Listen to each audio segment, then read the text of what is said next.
والد کی طرح حضرت محمد مصطفیٰ صلی اللہ علیہ وسلم کی پرورش اور دفاع کرنے والی شخصیت ابو طالب کی وفات کا دکھ بھرا قصہ آج ہم آپ کو اس ویڈیو میں سنائیں گے۔ آپ سب سے گزارش ہے کہ ہماری اس ویڈیو کو اینڈ تک ضرور دیکھیے گا۔ حضرت محمد مصطفیٰ صلی اللہ علیہ وسلم کے چچا ابو طالب نے اسلام قبول کر لیا تھا یا نہیں؟ ابو طالب یہ قصہ پیارے دوستوں یوں بیان کیا جاتا ہے کہ جب حبشہ کے بادشاہ نجاشی نے مسلمانوں کو مکہ واپس بھیجنے سے انکار کر دیا اور کفار کے نمائندے حبشہ سے ناکام واپس آئے، مکہ میں مسلمانوں کی تعداد بڑھتی جا رہی تھی۔ انہی دنوں مکہ کے دو متاثر اور اہم شخصیات حضرت عمر فاروق رضی اللہ تعالی عنہ اور حضرت حمزہ رضی اللہ تعالی عنہ نے اسلام قبول کر لیا۔ بس ان کے اسلام قبول کرنے سے کفار مکہ سمجھ گئے تھے کہ اب محمد صلی اللہ علیہ وسلم کو کوئی جسمانی نقصان نہیں پہنچایا جا سکتا، لہٰذا انہوں نے قبیلہ بنی مطلب کو تنہا کرنے کا فیصلہ کیا اور ایک قرارداد لکھی اور اس پر معاہدہ یہ تھا کہ کوئی بھی شخص بنو ہاشم اور بنو مطلب سے کوئی بھی قسم کا تعلق، شادی بیاہ وغیرہ نہ کرے۔ ان دو قبیلوں کے ساتھ کسی قسم کا کھانے پینے کی چیزوں کو دینا بھی منع کر دیا۔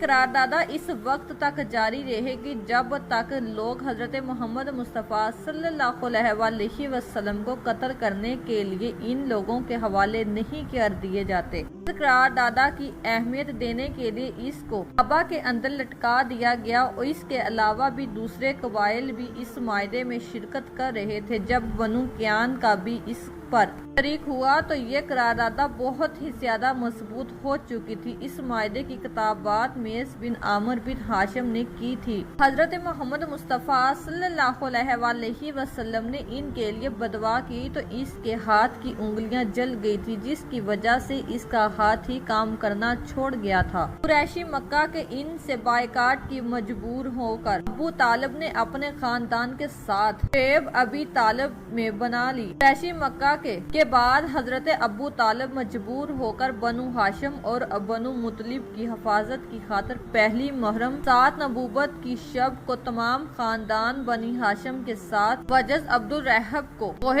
ابو قبیس میں واقع گھاٹی شعیب ابی طالب میں پناہ لی۔ گھاٹی کو عربی میں شعیب کہتے ہیں۔ کوہ ابی قبیس میں کئی گھاٹیاں تھی جسے شعیب المطلب، شد بنی ہاشم، شد بنی سعد، شد بنی اسد، شد بنی عامر، شد بنی کنانا وغیرہ۔ یہ گھاٹی بنو ہاشم کی موروثی ملکیت تھی۔ اس وقت بنی ہاشم کے سردار ابو طالب تھے، اس لیے یہ گھاٹی انہی کے نام سے شد ابی طالب کہلانے لگی۔ لیکن آج کل گھاٹی ابی طالب مکہ کے بازار تو کل لیل کے مقابلے ایک بستی ہے جو اطراف کے 3 گھاٹیوں کے درمیان ہے۔ اسے محلہ ہاشم بھی کہتے ہیں۔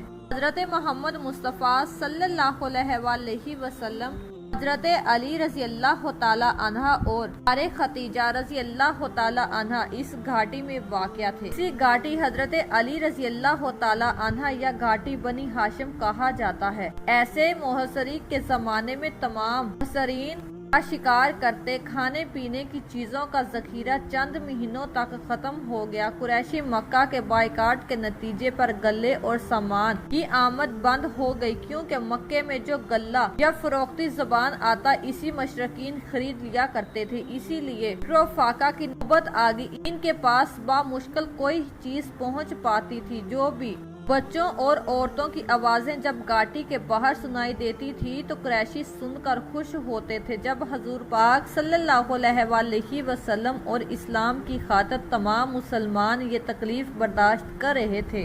ایک روایات میں آتا ہے کہ سب صحابی، سب مسلمان بچے، عورتیں تاکہ پتیاں کھا کھا کر بسر کرتے تھے۔ یہ اسی زمانے کا واقعہ ہے۔ حضرت سعد بن ابی وقاص رضی اللہ تعالی عنہ کا بیان ہے کہ ایک دفعہ رات کو اونٹ کا سوکھا ہوا چمڑا ہاتھ آ گیا۔ میں نے اس کو پانی سے دھویا، پھر آگ پر بھونا اور پانی میں ملا کر کھایا۔ امیر المومنین حضرت ختیجہ رضی اللہ تعالی عنہ نے جو بازوں میں پلی بڑی تھی لیکن ہر طرح کی مصیبت اور حکم فاقہ برداشت کیا اور حضرت محمد مصطفیٰ صلی اللہ علیہ وسلم کے اور مسلمان خواتینوں کے لیے ایک بہترین مثال چھوڑ دی۔ پیارے دوستو، مسلمان صرف ایام حج میں ہی گھاٹی سے باہر نکل سکتے تھے اور اس وقت بھی قریش یہ کہتے تھے کھانے پینے کی چیزوں کو زیادہ قیمت پر خرید لیتے تھے تاکہ مسلمانوں کو کچھ بھی نہ مل سکے۔ ان مشرکین کا مقصد صرف مسلمانوں کو تنگ کرنا تھا۔ بعض رحم دلی انسانوں کو مسلمانوں کی اس حالت پر ترس بھی آ جاتا تو وہ چوری چھپے کچھ غلہ پہنچانے کی کوشش کرتے، لیکن گہری نگرانی کے باعث انہیں بامشکل کا سامنا کرنا پڑتا تھا۔ ایک دن حکیم بن حزام نے، جو حضرت خدیجہ رضی اللہ تعالی عنہا کے بھتیجے تھے اور ابھی مسلمان نہیں ہوئے تھے، راتوں میں چھپاتے اپنے غلام کے ذریعے کچھ اناج بیچ رہے تھے تو راستے میں ابو جہل نے دیکھا اور چھیننا چاہا۔ اتفاق سے ابو البختری بن شام وہاں آ گیا اور اس نے بچا لیا۔ وہ اگرچہ کافر تھا لیکن اس کو بھی رحم آیا اور کہا کہ ایک شخص اپنی پھوپھی کو کھانے کے لیے کچھ غلہ بیچتا ہے، تم اسے کیوں روک رہے ہو؟ لیکن ابو جہل نے سرکشی دکھائی اور عبد البختری نے قریب میں پڑی اونٹ کی چمڑی کی ہڈی اس پر دے ماری اور خوب زوردار ماری کے یہ منظر گھاٹی سے حضرت حمزہ رضی اللہ تعالی عنہ دیکھ رہے تھے۔ عبد المناف کا ایک رشتہ دار ہاشم بن عمر بن حارث تھا جو بہت ہی زیادہ شریف اور نیک طبیعت انسان تھا۔ مسلمانوں کی حالت پر رحم کھا کر رات میں اونٹ پر اس گھاٹی میں کچھ اناج پہنچا دیتا۔ اس طرح سے مکہ کے نیک لوگوں کا یہ معاہدہ ختم کرنے کا خیال آیا۔ آخر ہاشم بن عمر کی کوشش سے زہیر بن ابی حمیہ اور حضرت خدیجہ رضی اللہ تعالی عنہا کے رشتہ دار سہد بن اسد، ابو بکر بن ہاشم، مختلف قبیلوں نے رات کو اس قرارداد کو ختم کرنے کی ترکیب بنائی۔ پھر صبح وہ اپنے حجروں میں چلے گئے۔ سب سے پہلے ظہیر نے اعلان کیا کہ جب تک انسانیت کے خلاف اس معاہدے کو ختم نہیں کیا جائے گا میں چین سے نہیں بیٹھوں گا۔ اس پر ابو جہل کی مخالفت کرنے پر 4 اور قبیلوں کے سرداروں نے اس قرارداد سے بائیکاٹ کرنے کا اعلان کر دیا۔ ابو جہل چلیس کا یہ رویہ دیکھ کر حیران رہ گئے۔ ابو جہل نے سوچا کہ یہ معاہدہ تو پہلے ہی طے لگتا ہے۔ ایک روز حضرت محمد مصطفیٰ صلی اللہ علیہ وسلم نے ابو طالب سے کہا، چچا جان، مجھے اللہ تبارک تعالیٰ نے خبر دی ہے کہ سرداروں نے جو عہد نامہ لکھ کر خانہ کعبہ میں لٹکا رکھا ہے اس کو ہمک نے کھا لیا ہے، جس پر صرف اللہ تبارک تعالیٰ کا نام لکھا باقی رہ گیا ہے۔ مکہ میں چند بزرگوں نے یہ عہد نامہ پسند نہیں تھا۔ انہوں نے ایک جگہ جمع ہو کر فیصلہ کیا، اس فیصلے کو ختم کر کے بنو ہاشم اور بنو مطلب کو شہر میں واپس بلا لینا چاہیے۔ ابھی یہ لوگ باتیں نہیں کر رہے تھے کہ حضرت محمد مصطفیٰ صلی اللہ علیہ وسلم کے چچا ابو طالب تشریف لائے اور بائیکاٹ کرنے والوں سے کہا، قریش کے لوگوں، میرے بھتیجے حضرت محمد مصطفیٰ صلی اللہ علیہ وسلم نے مجھے اطلاع دی ہے کہ تم نے جو عہد نامہ لکھ کر خانہ کعبہ میں لٹکا رکھا ہے اس کو دمک نے کھا لیا ہے۔ اس میں لکھا ہوا صرف اللہ تبارک تعالیٰ کا نام باقی رہ گیا ہے۔ اب آپ لوگ وہ عہد نامہ منگوا کر دیکھ لو، اگر ایسا ہوا تو حضرت محمد مصطفیٰ صلی اللہ علیہ وسلم نے فرمایا تو تم بائیکاٹ ختم کر دو، اور اگر ایسا نہ ہو تو میں حضرت محمد مصطفیٰ صلی اللہ علیہ وسلم کو تمہارے حوالے کر دوں گا۔ کافروں نے ابو طالب کی یہ بات سن لی اور مان لی، اور پھر وہ لٹکایا ہوا عہد نامہ منگوا کر دیکھا تو نبی کریم صلی اللہ علیہ وسلم نے جو فرمایا تھا وہ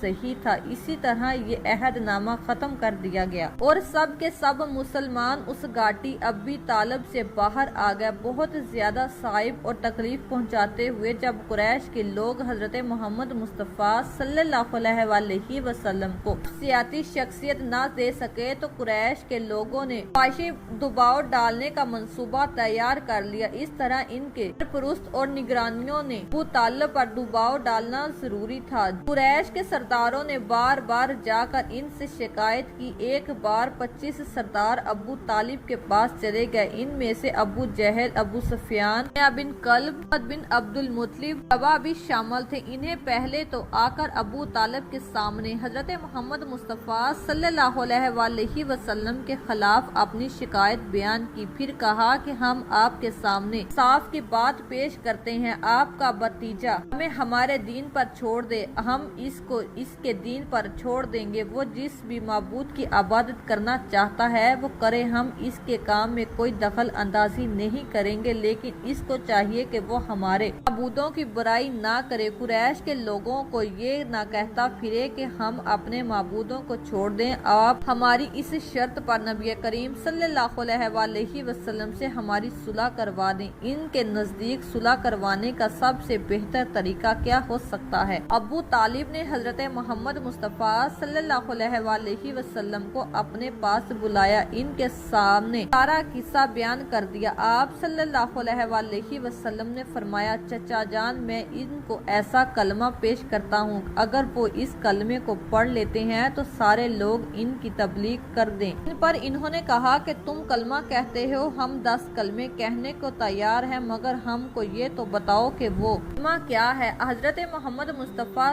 صلی اللہ علیہ وسلم نے فرمایا کہ لا الہ الا اللہ محمد رسول اللہ۔ یہ سن کر وہ لوگ اس سے اور تکبر کے ساتھ کھڑے ہو گئے اور مختلف باتیں کرتے ہوئے تمام سردار چلے گئے، اور تم اپنے معبودوں پر جمے رہو، یہ بات کیا ہے؟ ہم نے 2 یہ باتیں چھپائی، ان میں بھی نہیں سنی، یہ تو صرف من گھڑت کہانی ہے، مسلمانوں کو اس سے نجات تو مل جائے گی، لیکن قریش کے 3 سال تک مسلسل بائیکاٹ کی وجہ سے بہت سے مسلمان بیمار ہو چکے تھے۔ حضرت محمد مصطفیٰ صلی اللہ علیہ وسلم مکہ میں تشریف لائے تھے کہ آپ کے چچا ابو طالب بیمار ہو گئے۔ آپ کی بیماری انتہائی شدت کی تھی کہ جس کی وجہ سے چند ہی دنوں میں آپ بستر سے اٹھنے کے قابل نہ رہے۔ آپ نے بیماری کی حالت میں اپنے 4 بیٹوں کو بلایا اور حکم دیا کہ محمد صلی اللہ علیہ وسلم کا ہمیشہ ساتھ دیتے رہنا اور کبھی بھی انہیں اکیلا نہ چھوڑنا، اس کے ساتھ ہی رسول اللہ صلی اللہ علیہ وسلم کو بھی نصیحت کی، میرے پیارے بیٹے علی کو اپنے ساتھ رکھنا اور ایسی ہی پرورش کرنا جیسے میں نے آپ کی ہے۔ بس ابو طالب نے اس بیماری میں وفات پائی۔ ایمان ابو طالب پر مسلک اسلام میں اختلاف ہے، تمام اہل سنت ابو طالب کے ایمان نہ لانے کے قائل ہیں، جبکہ تمام اہل ابو طالب کے ایمان لانے کے قائل ہیں۔ سید بن مصیب حسب سے روایت ہے کہ انہوں نے اپنے باپ محسب بن حزان رضی اللہ تعالی عنہ سے روایت کیا، انہوں نے کہا کہ جب ابو طالب کی وفات کا وقت قریب آیا تو حضرت محمد مصطفیٰ صلی اللہ علیہ وسلم نے ان کے پاس تشریف لائے، ان سے اسی وقت عبدل بن ابی امیم اور ابو جہل موجود تھے۔ آپ نے ان سے فرمایا کہ چچا، آپ ایک بار کلمہ ضرور پڑھ لیں تو میں آپ کو پڑھانا چاہتا ہوں، تاکہ میں اللہ تبارک تعالیٰ کے ہاں اس کلمے کی وجہ سے آپ کے حق میں گواہی دے سکوں۔ اس پر ابو جہل اور عبدل بن ابی نے کہا کہ ابو طالب، کیا تم اپنے باپ دادا اور اپنے باپ عبد المطلب کے دین سے پھر جاؤ گے؟ رسول اللہ صلی اللہ علیہ وسلم کے برابر کلمہ اسلام اس پر پیش کرتے رہے۔ ابو جہل اور ابی بن امیر بھی اپنی بات پر ڈٹے رہے۔ آخر ابو طالب کی آخری بات یہ تھی کہ وہ عبد المطلب کے دین پر ہیں۔ انہوں نے لا الہ الا اللہ کہنے سے انکار کر دیا، پھر بھی رسول اللہ صلی اللہ علیہ وسلم نے فرمایا کہ میں آپ کے لیے استغفار کرتا رہوں گا یہاں کا یہ منع کر دیا جائے۔ اس پر اللہ تبارک تعالیٰ نے یہ آیت نازل فرمائی کہ پیغمبر اور دوسرے مسلمانوں کے لیے جائز نہیں کہ وہ مشرکین کے لیے مغفرت کی دعا مانگے، اگرچہ وہ رشتہ دار ہی کیوں نہ ہو۔ اور اللہ تبارک تعالیٰ نے ابو طالب کے بارے میں حضرت محمد مصطفیٰ صلی اللہ علیہ وسلم کو خطاب فرماتے ہوئے یہ آیت نازل فرمائی کہ آپ جسے چاہے اسے ہدایت نہیں کر سکتے، بلکہ اللہ تبارک تعالیٰ یہ ہے جسے چاہے ہدایت کرتا ہے، ہدایت والوں سے وہی خوب آگاہ ہے۔ ایک روایات میں آتا ہے کہ جب آپ کے والد وفات ہوئے تو میں رسول اللہ صلی اللہ علیہ وسلم کی خدمت میں حاضر ہوا اور عرض کی کہ آپ کے ہاشم فوت ہو گئے۔ آپ صلی اللہ علیہ وسلم نے فرمایا جا کر انہیں دفنا دے۔ میں نے عرض کی یقیناً وہ تو مشرک ہونے کی حالت میں فوت ہوئے ہیں۔ آپ صلی اللہ علیہ وسلم نے فرمایا جائے انہیں دفن کر دیں۔ دفنا دے، لیکن جب تک میرے پاس واپس نہ آئے کوئی نیا کام نہ کرے۔ میں نے ایسا ہی کیا۔ پھر آپ صلی اللہ علیہ وآلہ وسلم کی خدمت میں حاضر ہوا تو آپ صلی اللہ علیہ وآلہ وسلم نے مجھے غسل کرنے کا حکم فرمایا۔ ایک روایات کے الفاظ ہیں کہ سیدنا علی رضی اللہ تعالی عنہ کہتے ہیں کہ میں نے حضرت محمد مصطفیٰ صلی اللہ علیہ وآلہ وسلم سے عرض کیا کہ آپ کے گمراہ چچا فوت ہو گئے ہیں، ان کو دفنانے کا آپ صلی اللہ علیہ وآلہ وسلم نے فرمایا کہ جائیں آپ اپنے والد کو دفنا دیں۔ یہ حدیث ابو طالب مسلمان نہیں تھے، اس پر حضرت محمد مصطفیٰ صلی اللہ علیہ وآلہ وسلم اور حضرت سیدنا علی رضی اللہ تعالی عنہ نے نماز جنازہ تک نہیں پڑھائی۔ اسی طرح حضرت سیدنا ابو سعید خضاری رضی اللہ تعالی عنہ سے روایت ہے کہ انہوں نے حضرت محمد مصطفیٰ صلی اللہ علیہ وآلہ وسلم سے سنا، آپ صلی اللہ علیہ وآلہ وسلم کی مجلس آپ کے چچا ابو طالب کا ذکر کیا گیا تو حضرت محمد صلی اللہ علیہ وآلہ وسلم نے ارشاد فرمایا شاید کہ ان کو میری سفارش قیامت کے دن فائدہ دے اور ان کو جہنم کی بلائی کے میں رکھا جائے، یہاں عذاب صرف ان کو تک ہوگا اور جس سے صرف ان کا دماغ کھلے گا۔ سیدنا عبداللہ بن عباس رضی اللہ تعالی عنہ سے روایت ہے کہ حضرت محمد مصطفیٰ صلی اللہ علیہ وآلہ وسلم نے فرمایا کہ جنہوں نے جہنم میں سب سے ہلکے عذاب والے شخص ابو طالب ہوں گے، وہ آگ کے جوتے پہنے ہوں گے جن کی وجہ سے ان کا دماغ کھل رہا ہوگا۔ ابو طالب نے اسلام قبول نہیں کیا تھا۔ بہرحال پیارے دوستو، ابو طالب کی وفات میں حضرت محمد مصطفیٰ صلی اللہ علیہ وآلہ وسلم کو بہت غم ہوا کیونکہ آپ کے یہی چچا تھے، انہوں نے ساری زندگی کا کافروں سے رسول اللہ صلی اللہ علیہ وآلہ وسلم کو بچا کر رکھا تھا۔ وہی تھے جو بنی ہاشم اور بنی مطلب کے سردار تھے، جس وجہ سے قریش مکہ کھلے عام رسول اللہ صلی اللہ علیہ وآلہ وسلم کو شہید نہ کر سکے اور ان کے گھر پر حملہ نہ کر سکے۔ ابو طالب نے ہمیشہ حضرت محمد مصطفیٰ صلی اللہ علیہ وآلہ وسلم کی حفاظت کی، یہاں تک کہ ان کے بستر پر بدل بدل کر اپنے بیٹوں کو سلایا کرتے تھے کہ کہیں کفار حضرت محمد مصطفیٰ صلی اللہ علیہ وآلہ وسلم کو کوئی نقصان نہ پہنچا سکے۔ ارے دوستو، یہ بھتیجے کی محبت کے علاوہ اسلام سے بھی محبت کا ثبوت ہے، کیونکہ بھتیجے کی محبت بیٹوں سے فوقیت نہیں رکھتی۔ ابو طالب شاعر تھے اور ان کے بے شمار اشعار تاریخ میں ملتے ہیں۔ ان کا ایک قصہ بہت مشہور ہے جن کا ابن کثیر کا ذکر تعریف ہے کہ یہ 100 سے زیادہ اشعار پر مشتمل ہے اور تمام صلی اللہ علیہ وآلہ وسلم کی شان میں ایک شعر کا کچھ ترجمہ یوں ہے: میں قسم کھا کر کہتا ہوں کہ میں محمد صلی اللہ علیہ وآلہ وسلم کا سچا جانثار ہوں اور انہیں اللہ تبارک تعالیٰ کا سچا رسول مانتا ہوں۔ کوئی ان کی مثال نہیں، ان کا معبود ایسا ہے جو ایک لمحے کے لیے بھی ان سے غافل نہیں ہو سکتا، وہ ایسا منتظر ہے کہ ہر بلندی اس کے آگے کچھ بھی نہیں، اور اس کی حفاظت کے لیے ہم نے اپنے اللہ تبارک تعالیٰ نے ان کو دنیا کے لیے رحمت بنا کر بھیجا ہے۔ خدا تعالیٰ اللہ تبارک تعالیٰ انہیں اپنے حفظ و ایمان میں رکھے اور اسے مٹنے والے دین کو دنیا پر غالب کر دے۔ ایک روایات میں آتا ہے کہ ان کے اشعار کا ایک ترجمہ یہ بھی ہے کہ با خدایا کفار قریش اپنی جماعت سمیت تم محمد صلی اللہ علیہ وآلہ وسلم تک نہیں پہنچ سکتے جب تک میں زمین پر دفن نہ ہو جاؤں۔ اے محمد صلی اللہ علیہ وآلہ وسلم، تم کو جو خدا کا حکم ہے اس کا بے خوف اعلان کرو۔ اے محمد صلی اللہ علیہ وآلہ وسلم، تم نے مجھ کو اللہ تبارک تعالیٰ کی طرف دعوت دی ہے، مجھے تمہاری سعادت کا یقین ہے اور تمہارا دین، تمہارا مذہب عالم سے بہتر اور ان کے مقابلے میں کامل ہے۔ سیرت ابن ہاشم میں بھی ان کے اشعار موجود تھے۔ سیرت ابن وشام میں، جس میں ابو طالب اور ابو لہب کو منتخب کیا ہے کہ اسے عرب کے میلوں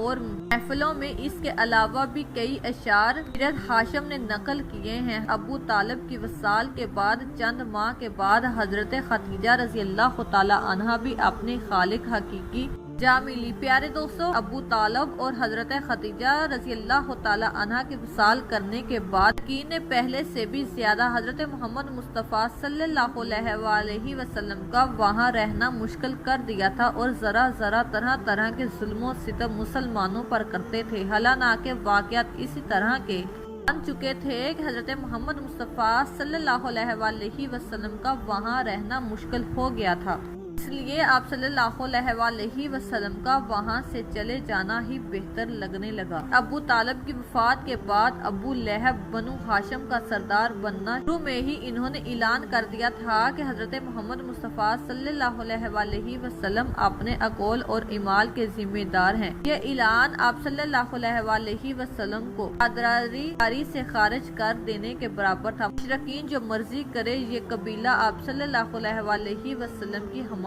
نہیں کرے گا۔ آخرکار آپ 10 نبوی میں ماہ شوال کو یعنی کہ 619 عیسوی کو اس ارادے سے کر چکے تھے کہ بنی سکیم کو اسلام کی دعوت دے، اگر وہ اسلام قبول نہ کریں تو ان کو اس بات پر لایا کہ آپ صلی اللہ علیہ وسلم کو وہاں رہتے اپنا کام کرتے رہنے دیں۔ طائف مکہ سے 60 میل کے فاصلے پر پہاڑ میں ایک سرسبز مقام ہے جو کہ بہترین آب و ہوا کی بہترین صحت کا مرکز ہے۔ جس وقت آپ نے طائف کا سفر کیا اور اس وقت قبیلہ بن ثقیف کی حکومت تھی، حضرت محمد مصطفیٰ صلی اللہ علیہ وسلم کے پاس اس وقت کوئی سواری بھی نہ تھی۔ مکہ سے طائف آپ صلی اللہ علیہ وسلم نے پیدل سفر کیا تھا۔ حضرت محمد مصطفیٰ صلی اللہ علیہ وسلم کے ساتھ صرف زید بن حارثہ تھے۔ پیارے دوستو، راستے میں جاتے ہوئے حضرت محمد صلی اللہ علیہ وسلم کا گزر جس قبیلے سے ہوتا جاتا تھا، اس کو دین کی دعوت دیتے جاتے تھے، لیکن کسی نے بھی دعوت کو قبول نہ کیا۔ وہاں پہنچ کر حضرت محمد مصطفیٰ صلی اللہ علیہ وسلم نے 10 دن قیام فرمایا۔ اس قیام کے دوران آپ ثقیف کے 3 سرداروں کے پاس تشریف لے کر گئے، وہ آپس میں بھائی تھے۔ پیارے دوستو، ان ظالموں نے حضرت محمد مصطفیٰ صلی اللہ علیہ وسلم کو پتھر مارے، جن کی وجہ سے حضرت محمد مصطفیٰ صلی اللہ علیہ وسلم کے جسم پر بے شمار زخم بھی آ گئے۔ رسالت نے آپ کو اور شیعہ کے باغ میں بیٹھ گئے۔ یہ باغ طائف سے 3 میل کے فاصلے پر موجود تھا۔ حضرت محمد مصطفیٰ صلی اللہ علیہ وسلم باغ میں ایک دیوار کے ساتھ کھجور کے درخت کے سائے میں بیٹھ گئے۔ پیارے دوستو، جو کچھ حضرت محمد مصطفیٰ صلی اللہ علیہ وسلم کے ساتھ ہوا، اس پر غور فرما رہے تھے کہ اس وقت آپ صلی اللہ علیہ وسلم نے ایک رکعت تمیز دعا فرمائی۔ پیارے دوستو، کہا جاتا ہے کہ حضرت محمد مصطفیٰ صلی اللہ علیہ وسلم کا دل بہت ہی دکھی تھا۔ جب آپ بے منازل پہنچے تو محسوس ہوا کہ آسمان پر ایک بادل سا چھایا ہوا ہے۔ حضرت محمد مصطفیٰ صلی اللہ علیہ وسلم نے نظریں اٹھا کر دیکھا تو حضرت جبرائیل علیہ السلام کھڑے تھے۔ حضرت جبرائیل علیہ السلام فرمانے لگے، یا رسول اللہ صلی اللہ علیہ وسلم، آپ نے جو دعا کی ہے اللہ تبارک تعالیٰ نے وہ دعا سن لی ہے۔ اللہ تبارک تعالیٰ نے میرے ساتھ پہاڑوں کا فرشتہ بھیجا ہے۔ پھر پہاڑوں کے فرشتے نے آپ صلی اللہ علیہ وسلم سے عرض کی، یا رسول اللہ صلی اللہ علیہ وسلم، اگر آپ مجھے کہیں تو میں طائف کے لوگوں کو ان 2 پہاڑوں میں مسلط کر دوں۔ فرشتے کے یہ کہتے ہی حضرت محمد مصطفیٰ صلی اللہ علیہ وسلم نے فرمایا کہ نہیں، مجھے امید ہے کہ اللہ تبارک تعالیٰ ان کی نسل سے ایسے لوگوں کو پیدا فرمائے گا جو صرف اور صرف ایک اللہ تبارک تعالیٰ کی ہی عبادت کریں گے۔ طائف سے نکل کر آپ صلی اللہ علیہ وسلم چند دن تک نفل کے مقام پر رہے۔ آپ صلی اللہ علیہ وسلم اس بات کو لے کر پریشان تھے کہ اب میں کیسے مکہ جاؤں۔ جو کچھ میرے ساتھ ان ظالموں نے کیا ہے، ان کی خبریں وہاں تک پہنچ گئی ہوں گی۔ کفار کے حوصلے تو اور زیادہ بلند ہو گئے۔ پیارے دوستو، انہی دنوں کی بات ہے کہ حضرت محمد مصطفیٰ صلی اللہ علیہ وسلم نماز کے بعد قرآن پاک کی تلاوت کر رہے تھے۔ یوں ہی ایک گروہ کا وہاں سے گزر ہوا۔ انہوں نے آپ صلی اللہ علیہ وسلم کی زبان سے قرآن پاک سنا تو وہ بھی ایمان لے آئے۔ انہوں نے بھی اپنی مخلوق میں تبلیغ شروع کر دی۔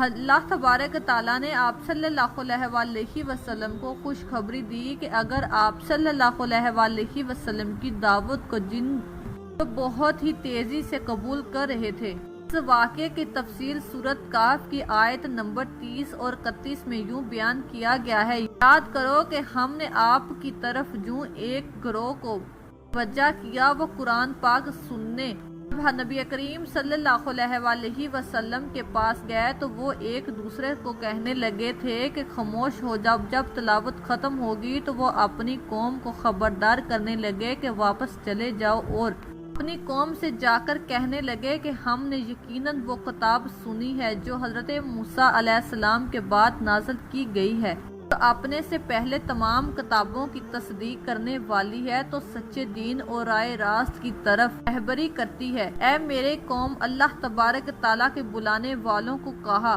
مانو، اللہ تبارک تعالیٰ تمہارے گناہوں کی بخشش کر دے گا، تمہارے دردناک عذاب سے باندھ دے گا۔ پیارے دوستو، اگر آپ صلی اللہ علیہ وسلم کی سیرت کا مطالعہ کیا جائے تو اللہ تبارک تعالیٰ نے آپ صلی اللہ علیہ وسلم کو ہر مشکل حالات کے بعد آسانیاں پیدا فرمائی، جن سے آپ صلی اللہ علیہ وسلم دین اسلام کو لوگوں تک پھیلانے میں کامیاب ہوئے تھے۔ اس طرح دین اسلام پھیلتا ہی چلا گیا۔ ہماری اللہ تبارک تعالیٰ سے دعا ہے کہ اللہ تبارک تعالیٰ ہمیں دین اسلام پر ہی زندہ رکھے اور کامل ایمان پر موت نصیب فرمائے، اور ہمیں اپنے دین اسلام کو زیادہ سے زیادہ پھیلانے والا بنائے، آمین یا رب العالمین۔ ناظرین، امید ہے کہ آپ سب کو ہماری آج کی ویڈیو پسند آئی ہوگی۔ اگر آپ کو ہماری ویڈیو پسند آئی ہو تو ہماری ویڈیو کو لائک اور شیئر ضرور کیجیے گا۔ اس طرح کی ہماری ویڈیو دیکھنے کے لیے ہمارے چینل کو ضرور سبسکرائب کریں۔ شکریہ۔